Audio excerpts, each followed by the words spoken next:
అదే RTV app. వార్తల్ని క్షణాల్లో చదివే అవకాశం ఉంటుంది. ఒక న్యూస్ పేపర్, ఒక టెలివిజన్ ఛానల్ మీ చేతుల్లో ఎప్పుడూ ఉంటాయి. కాంగ్రెస్ పాలనకి 100 రోజుల కాంగ్రెస్ పాలనకి మధ్యన పెద్ద తేడా కనబడతలేదు.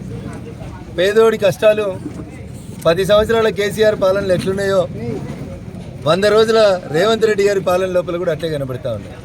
₹1,00,000 రుణమాఫీ చేస్తా అని 10 ఏళ్ళు టైంపాస్ చేసి ఆయన పోతే 100 రోజులు టైంపాస్ చేసిన ఈ పెద్ద మనిషి కూడా 17 ఎంపీలు గెలిపిండ్రి, ఢిల్లీకి పోయి పైసలు తెస్తా అంటున్నాడు.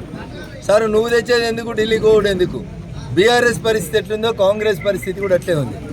రాష్ట్ర ఆర్థిక పరిస్థితి దివాలా తీసిందని రాష్ట్ర ముఖ్యమంత్రి గారే చెప్తున్నారు. కాబట్టి తెలంగాణ ప్రజానీకానికి, ముఖ్యంగా మా మెదక్ ఓటర్లకి నేను సవినయంగా చేసేటువంటి అప్పీల్, తెలంగాణ రాష్ట్రానికి రావాల్సినటువంటి నిధులు అభివృద్ధి విషయంలో రాజీ లేని పోరాటం చేయాలంటే భారతీయ జనతా పార్టీ ఎంపీలను గెలిపించమని చెప్పి నేను ఈ సందర్భంగా రాష్ట్ర వ్యాప్తంగా ఉన్నటువంటి ప్రజలకి సవినయంగా అప్పీల్ చేస్తూ ఉన్నాం. అట్లా కాకుండా కాంగ్రెస్ కోటేస్తే కాంగ్రెస్కి దేశంలో భవిష్యత్తు కనబడతలేదు.